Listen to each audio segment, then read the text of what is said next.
bitch! Come back here, you motherfucker!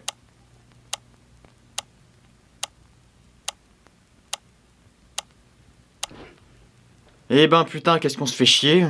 Salut tout le monde et bienvenue dans le Nanar Truc épisode 3. Et aujourd'hui, on va parler de Samurai Cop, qui est un film américain réalisé par Amir Servan et sorti en 1991. Et il est vraiment très chiant, alors qu'il est considéré pour beaucoup comme un très bon nanar, mais un nanar, c'est censé nous divertir par le rire, non? Donc, comment est-ce qu'il peut être chiant et divertissant en même temps? Ben, c'est ce qu'on va voir. Du coup, l'intro du film nous présente le gang Katana, qui fait du trafic de drogue et qui veut convaincre un autre gang de travailler avec eux. Et cette intro nous montre une grande partie de tout ce qui va pas dans ce film. Déjà, premièrement, il y a un sacré problème de rythme. We fight.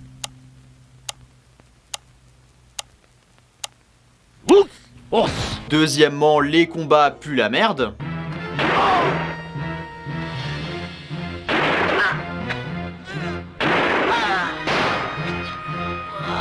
Troisièmement, il y a beaucoup de problèmes de cadrage. Enfin, quatrièmement, écoutez bien cette scène. Camion.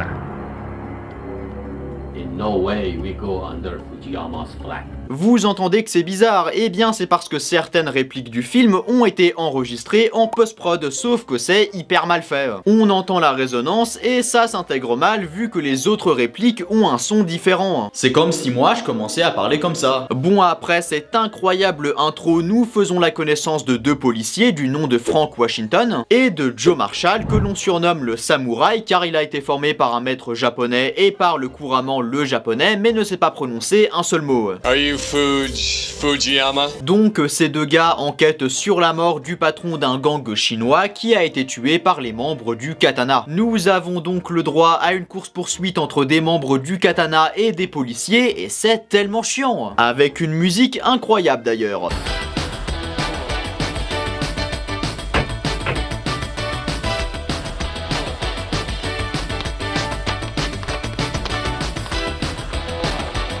Ah, et dans cette scène, on peut voir cet effet qui est vraiment très réussi. Après ça, l'un des gars que la police poursuivait crame et n'en a visiblement rien à foutre. Ah, mais de toute manière, je voulais mourir. D'ailleurs, ce gars, on le retrouve dans un hôpital avec des bandages sur le visage, alors que dans la scène d'avant, son visage n'était pas du tout cramé. Bon, donc, l'infirmière qui s'occupe de ce gars demande à Joe s'il veut coucher avec elle dans une discussion qui n'a aucun sens. Est-ce que vous êtes circoncis? Ouais, pourquoi? Votre docteur a peut-être amputé un trop gros morceau? Non, il était très bon praticien. Elle ne craignait rien. Il en reste assez. Une bonne taille. Mais les trucs les plus drôles, c'est les réactions de Frank. Ça sent bon cette histoire. Du coup, le mec brûlé, pour qu'il ne dise rien à la police, se fait tuer par des membres du Katana, toujours avec un sacré problème de rythme évidemment.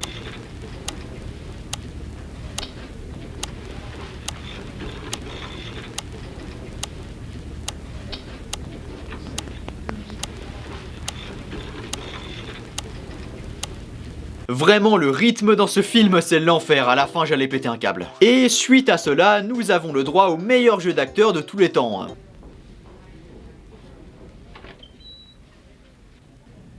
Oh my god. J'ai tellement envie de faire un montage avec ce type. Oh my god. Papa, est-ce que tu connais 4chan? Oh my god. Chérie, je suis enceinte. Oh my god. Oh my god.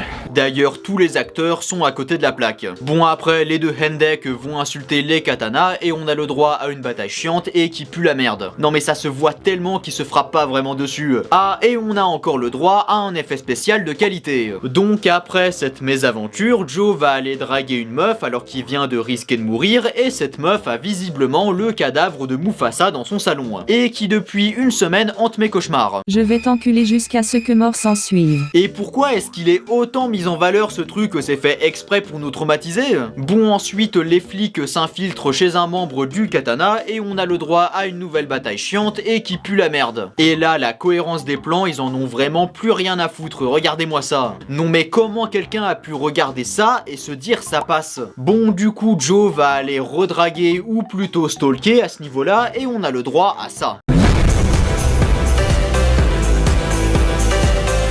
Mais le gang du katana a retrouvé sa maison et on a le droit à une bataille chiante et qui pue la merde. Puis une autre bataille chiante et qui pue la merde. D'ailleurs, pourquoi est-ce qu'il y a un truc comme ça au premier plan pendant une scène hyper importante, putain? Et à la fin, on a le droit à, devinez quoi, une bataille chiante et qui pue la merde. Ainsi qu'une mort belle, émouvante et filmée avec un iPhone. Donc tout est bien qui finit bien, les katanas sont battus et Joe peut passer du bon temps avec sa copine. Bon donc, Samurai Cop, il a tellement de problèmes basiques que je peux pas croire que quelqu'un a regardé ce film avant qu'il sorte. Entre la cohérence entre les plans qui n'a aucun sens, les acteurs à côté de la plaque, les répliques enregistrées en post-prod, et j'en ai pas parlé mais il y a des plans dans la même scène qui n'ont pas la même colorimétrie. Mais c'est toutes ces choses qui rend le film aussi drôle, même le rythme trop lent. Parce que c'est tellement chiant que ça en devient drôle et donc divertissant, en tout cas moi ça m'a fait rire. Et pour que vous compreniez mieux, je vais comparer ça au travail d'un humoriste du nom de Andy Kaufman. Et je vais prendre l'exemple de son sketch Manger une glace où Andy Kaufman mange une glace et ne fait rien d'autre. Alors vous vous dites sûrement que c'est pas drôle, pourtant les gens dans la salle rigolent. Pourquoi du coup? Eh bien déjà parce que c'est absurdement chiant et aussi parce qu'on leur a promis de l'humour et au final il y a juste un mec qui mange une glace. Donc ce que je voulais montrer, c'est que quand on promet quelque chose à quelqu'un et qu'au final il y a rien, ça peut être drôle. En fait, beaucoup de blagues se construisent déjà avec une amorce qui dans ce cas-là est la promesse et une chute qui est le rien et la chute doit toujours être inattendue pour être drôle.